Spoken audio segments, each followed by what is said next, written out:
The battle between light and darkness isn't just symbolic, it's real. And one of the most mysterious confrontations in the entire Bible happened over a dead man's body, the body of Moses. What the Archangel Michael did to stop Lucifer will absolutely shock you. Before we talk about angels and demons, we need to understand what made Moses' death so unusual. Moses wasn't buried by humans. He wasn't given a public funeral. Instead, the Bible says in Deuteronomy 34 that God himself buried Moses in a secret location in Moab. No tomb, no marker, no shrine. The greatest prophet in Israel's history vanished into a grave only God knew. This secrecy wasn't an accident. It triggered a spiritual confrontation unlike anything we've ever seen. So, out of all the graves on earth, why would Lucifer want Moses' body? Some Bible scholars believe Satan wanted to claim Moses' body for several reasons. First, to accuse Moses of murder, remember. He killed an Egyptian and fled. By possessing the body, Satan could have presented it as evidence of Moses' sin, arguing he was unworthy of God's honor. Another reason is to prevent Moses from being honored by God in the future.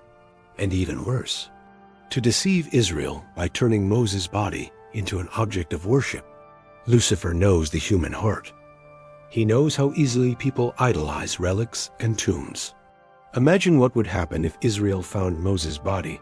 They might have turned his grave into an idol, a place of pilgrimage that distracted them from worshiping the one true God. Lucifer wanted access to that body, but God had already assigned a guardian. Enter Michael the Archangel, the warrior prince of heaven, protector of God's people, and commander of angelic armies. Jude 1-9 reveals something astonishing. Michael the Archangel, when he disputed with the devil about the body of Moses...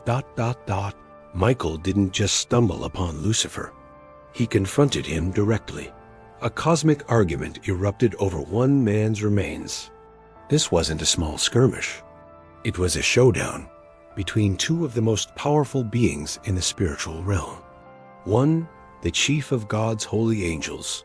The other, the fallen prince of darkness. The stage was set for an epic battle. And here's the twist that shocks almost everyone.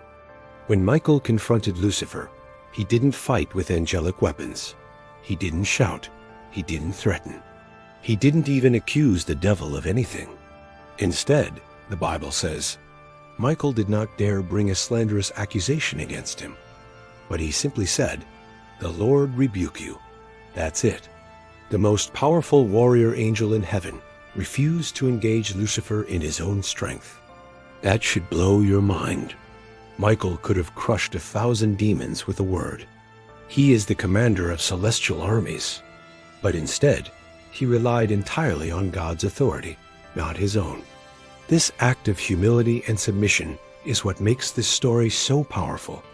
Michael demonstrated that true power isn't about personal might, but about aligning with divine authority. He knew that the ultimate judgment and power belonged to God alone. So, why did Michael refuse to fight? He understood spiritual protocol. He knew that Lucifer, despite his fall, was once a high-ranking cherub. Even as a fallen angel, Satan still holds a level of spiritual authority that must be respected within the cosmic order. Angelic beings don't act independently of God's command. Michael as restraint teaches one of the greatest spiritual lessons. Victory over darkness never comes from our own strength, but from God's authority. Even a mighty archangel submits to God's judgment instead of stepping into pride. That's the difference between Michael and Lucifer. One operates in humble submission to God, the other in arrogant self-reliance.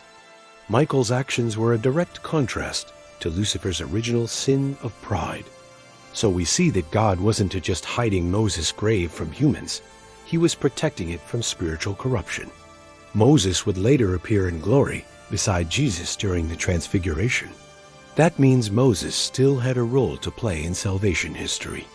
The devil wanted to disrupt that future, to defile the body and prevent Moses from appearing with Elijah and Jesus. But Michael stood in the gap, ensuring God's plan would unfold exactly as intended. The hidden grave was a strategic move by God, foreseeing the spiritual conflict that would arise. So what's the final shocking truth? Michael defeated Lucifer not by force, but by invoking God's authority. He simply said, "The Lord rebuke you." With those 4 simple words, Satan was forced to retreat. The body of Moses was protected. God's plan moved forward completely unchanged. It was a victory won not through might, but through submission and faith in a higher power. This strange, hidden encounter shows us something powerful. Even the fiercest spiritual battles are won through God, not through our own strength. If this eye-opening revelation shook you, make sure to hit like, subscribe, and drop a comment below. Why do you think the devil wanted Moses' body? Thank you for watching, and remember, there's always more happening in the unseen realm than we realize.